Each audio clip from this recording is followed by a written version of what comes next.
সুতরাং প্রিয় বন্ধুরা আমার, বিবাহের সময় যেমন মোহরকে সহজ করতে হবে, কাবিনের নামে বিয়ে টিকানোর প্রচলিত যে জাহিলিয়াত আছে আমাদের সমাজে, এটা থেকে যেমন বের হয়ে আসতে হবে, সেম একই পদ্ধতিতে আজকে আমাদের সমাজে যৌতুকের নামে যে জাহালত আছে, এই যৌতুকের নোংরামি থেকে বের হয়ে এসে বিবাহকে সহজ করতে হবে, যাতে করে যৌতুকের মতো এই অপসংস্কৃতি, যৌতুকের মতো এই গুনাহের কাজ আমাদের সমাজে কোনো পরিবারে না থাকে। এদিকে খেয়াল রাখতে হবে।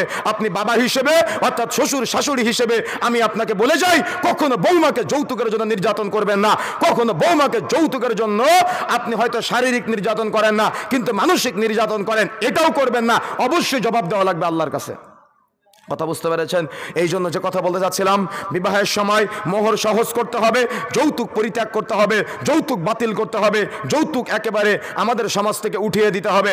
এখন আসুন, মেয়ে দেখার পর্ব শেষ, ছেলে দেখার পর্ব শেষ। মেয়ে এবং ছেলে দেখার পর্বের পরে চমৎকার একটি পদ্ধতি আমাদের সমাজে আছে, মোহর এবং কাবিন নির্ধারণ করার পালা। কি আছে কিনা?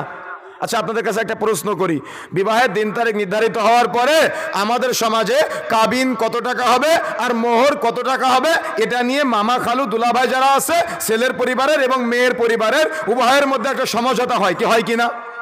কথা বলতে হবে। সমঝোতা হওয়ার পরে ছেলের উপরে চাপায়া দেয় কিনা? আচ্ছা, আপনাদের কাছে একটা প্রশ্ন করি, বলেন তো, মোহর আর কাবিন এক না আলাদা? হ্যাঁ, এক না আলাদা? হ্যাঁ, তো যারা আলাদা বলেছেন, মোহর যদি বৈধ হয়, মোহর যদি সুন্নাহ হয়, কাবিনটা কি? আমার কথা বুঝেন নাই মনে হয়। আমার কথা বুঝতে পেরেছেন? আবার বলেন, বুঝে শুনে বলেন একটু, মোহর আর কাবিন এক না আলাদা? কি কথা উল্টাই দিলেন যে? এতক্ষণ বলছেন আলাদা। মোহর আর কাবিন, আপনার মনে দ্বিধা আছে যে এটা এক না আলাদা, তাই না? মূলত মনে রাখার চেষ্টা করবেন, ইসলাম বলেছে তোমরা মোহরকে সহজ করে বিবাহকে সহজ করে দাও, কিন্তু আমাদের সমাজের মানুষ এটা ভাবে যে আমার মেয়েটা যদি তালাক হয়ে যায় তো তালাকের পরে আমার মেয়েটা খাবে কি, এজন্য 10,000 টাকা মোহর আর 5 লাখ টাকা কাবিন। কি আমি ভুল কিছু বলেছি? কি সিস্টেম এটা কিনা? তার মানে ছেলের উপরে এটা চাপানো হয়। আর কিছু কিছু মূর্খ কাজী সাহেব আছে, এরা কি বলে জানেন? এরা বলে এই যুগে 10,000 টাকা মোহর চলে নাকি, কমপক্ষে 5 লাখ টাকা কাবিন করতে হবে। আর আমাদের সমাজে মোহরে ফাতেমি নামে আর একটা অপপ্রচার আছে। মোহরে ফাতেমি আপনার জন্য প্রযোজ্য কে করেছে? আমার কথা বুঝেন না মনে হয়। মোহরে ফাতেমি আপনার জন্য প্রযোজ্য কে করেছে? কোথায় পেয়েছেন আপনি যে এটা আপনার জন্য প্রযোজ্য? এই জন্য এটা চলবে না।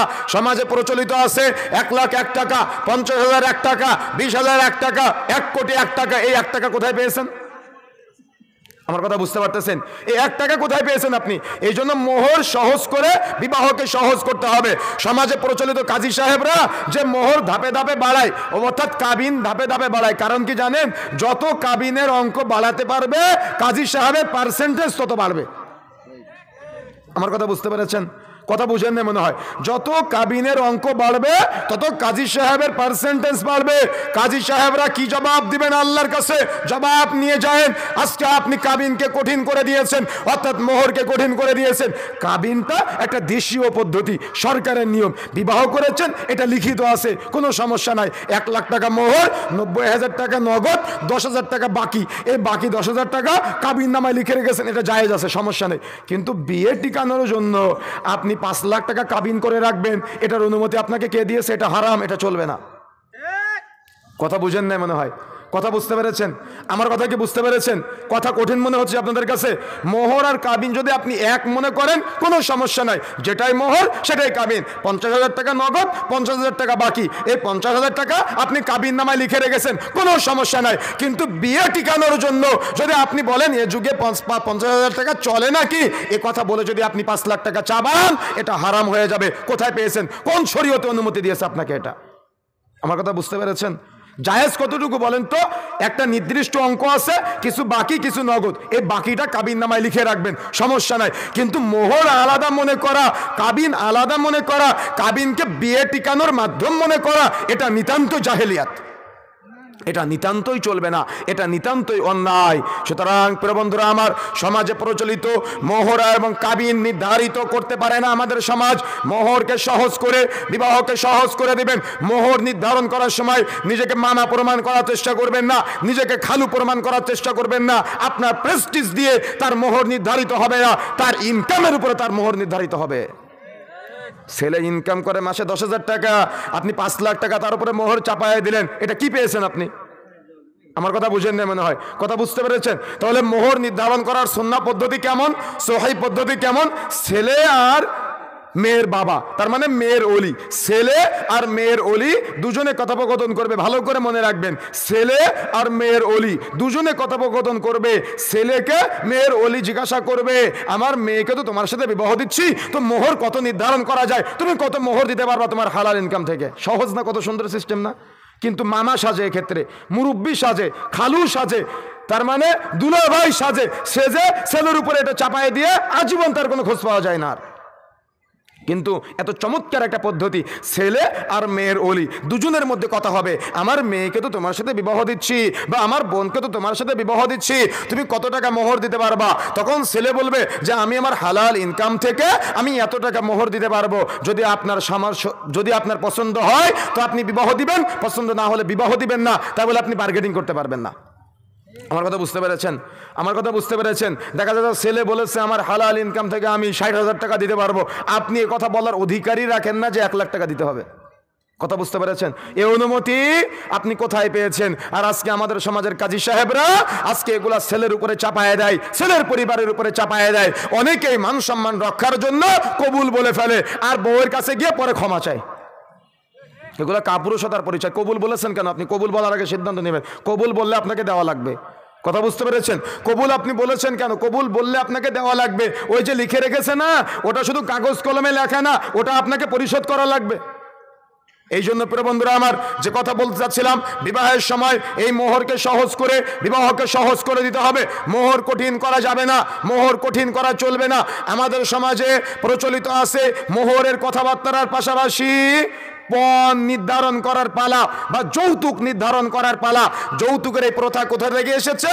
ওই যে হিন্দুরে বিবাহের পরে, তারা তো মেয়েরা বিবাহের পরে কোনো কিছু পায় না, এজন্য বিয়ের দিন যা কিছু আছে সব একসাথে দিয়ে দেয়। কথা বুঝেন না মনে হয়? যা কিছু আছে সব একসাথে দিয়ে দেয়। এই জন্য তারা কি করে? এই জন্য তারা ওই বিবাহের সময় যেহেতু একসাথে দিয়ে দেয়, এই সংস্কৃতিটা বা এই পদ্ধতিটা আজকে আমাদের সমাজেও ঢুকে গিয়েছে। যখন বিবাহ শাদী হয় তখন ছেলের বাবা বেলজ্জার মতো, তার মানে বেলজ্জতির মতো, তার মানে শরম ছাড়া হয়ে বিআই সাহেবকে বলে, বিআই সাহেব তাহলে তো বিয়ের দিন তারিখ নির্ধারিত হলো, মোহরটাও নির্ধারিত হলো, তো আমার ছেলেকে কি কি দিবেন? কি বলে কিনা?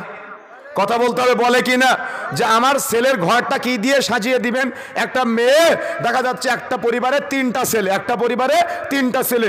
বড় বৌমা বিয়ের সময় বাবার বাড়ি থেকে আসার সময় 3টা গরু আর একটা মোটরসাইকেল নিয়ে এসেছে। মেজ বৌমা বাবার বাড়ি থেকে আসার সময় দেখা যাচ্ছে ঘর সাজিয়ে নিয়েছে, স্বর্ণ গহনা নিয়ে এসেছে। এখন ছোট ছেলেকে বিবাহ দেওয়ার সময়, ছোট ছেলেকে যে বাড়িতে বিবাহ দিয়েছে ওই বাড়ির অর্থাৎ মেয়ের বাবা অনেক গরিব, কিচ্ছু দিতে পারে নাই। এখন বারবার খোটা দেয় শাশুড়ি, বারবার খোটা দেয় এলাকার মানুষ। এখন ঘর ঝাড়ু দিবে কে? ছোট বউ। ঘর মুছবে কে? ছোট বউ। থালা বাসন ধুবে কে? ছোট বউ। রান্না বান্না করবে কে? ছোট বউ। কেন? ছোট বউর বাবা যে গরিব। আমার কথা বুঝেন না মনে হয়? এটা মানবিক কথা বলতেছি আমি। আমার কথা আপনি বুঝতে পারবেন না কেন? আপনার মধ্যে বিবেকটুকু নাই, আপনার মধ্যে চিন্তাটুকু নাই। আপনি পুরুষ হিসেবে জন্ম দিয়ে নিয়েছেন, কিন্তু আপনি কাপুরুষ, আপনার মধ্যে বিবেকটুকু আপনি জাগ্রত করতে পারেন নাই। হয়তো মেয়েটার বাবা গরিব, এজন্য আপনি দিন কি দিন আর পাশের বাড়ির ভাবি ও বিয়ের পরের দিন মেয়েটাকে গিয়ে জিজ্ঞাসা করে যে তুমি তো বিবাহ করেছো, তাহলে স্বর্ণ কি কি দিয়েছে তোমার বাবা? লজ্জা শরম আছে আপনার? হায়া শরম আছে? এই 15-20 বছর যাবৎ মেয়েটাকে বড় করে তুললো, কত কঠিন যত্ন, আদর, যত্ন, মায়া, ভালোবাসা দিয়ে আপনার জন্য তৈরি করে পাঠালো, আর আপনি এই বিবাহের সময় বাবার বাড়ি থেকে ওই দেখা যাচ্ছে মোটরসাইকেল, খাট সাজিয়ে নেওয়া, ঘর সাজিয়ে নেওয়া এবং ব্যক্তিকে সাজিয়ে নেওয়ার প্রথা কোথায় পেয়েছেন? এটা ইসলামে নাই, এটা হারাম, এটা চলবে না, এটা নিষিদ্ধ। এই জন্য প্রিয় বন্ধুরা আমার, আজকে আমাদের সমাজে এই যৌতুকের নামে যে জাহেলিয়াত আছে, যৌতুকের নামে আমাদের সমাজে যে জাহালত প্রচলিত আছে, এটা থেকে আমাদের বের হয়ে আসতে হবে। যদি আপনি বের হয়ে আসতে না পারেন তাহলে অবশ্যই কিয়ামতের মাঠে জবাব দেওয়া লাগবে। যারা যৌতুকের জন্য স্ত্রীকে চাপ প্রয়োগ করেছেন, শ্বশুর শাশুড়িকে চাপ প্রয়োগ করে দেখা যাচ্ছে যৌতুকের টাকায় অনেক কিছু করে ফেলেছেন, আগামীকাল সকাল হতে হতে সব কিছু ফেরত দেওয়ার চেষ্টা করবেন, তা না হলে কিয়ামতের মাঠে অবশ্যই ফেরত দেওয়া লাগবে। কেন? এটা হারাম। আপনি জুলুম করে নিয়েছেন আপনার স্ত্রীর উপরে। যদি আপনার স্ত্রী যৌতুকের টাকা বাবার বাড়ি থেকে না নিয়ে আসে তো আপনি আপনার স্ত্রীকে পিটান। কি আছে কিনা সমাজে এগুলা? সুতরাং এই যে জাহালত আমাদের সমাজে আছে, এই জাহালত থেকে বের হয়ে আসতে হবে, এই নোংরামি থেকে বের হয়ে আসতে হবে, এই অবসংস্কৃতি থেকে আমাদের বের হয়ে আসতে হবে। যদি আমরা বের হয়ে আসতে না পারি তাহলে পরিবারগুলো আদর্শিত হবে না। আপনার ছেলেটা দেখে যে আমার বাবা যৌতুকের জন্য আমার মাকে পিটায়, এবং আপনার ছেলেটা ওই দিন থেকে আপনাকে আর মূল্যায়ন করবে না, আপনাকে আর গায়রত অর্থাৎ দাম দিবে না, আপনাকে আর মর্যাদা দিবে না। কেন? জানে যে আমার বাবা আমার মাকে পিটায় যৌতুকের জন্য, এজন্য আপনি বাবা হিসেবে আপনাকে মূল্যায়ন করবে না আপনার ছেলেটা। কথা বুঝতে পেরেছেন? এই জন্য সতর্ক হতে হবে, সাবধান হতে হবে, ব্যক্তিত্বওয়ালা গায়রতওয়ালা বাবা মা হতে হবে। আর গায়রতওয়ালা বাবা মার জন্য অবশ্যই বিবাহের সময় এই দিনদারিতাকে মূল্যায়ন করতে হবে।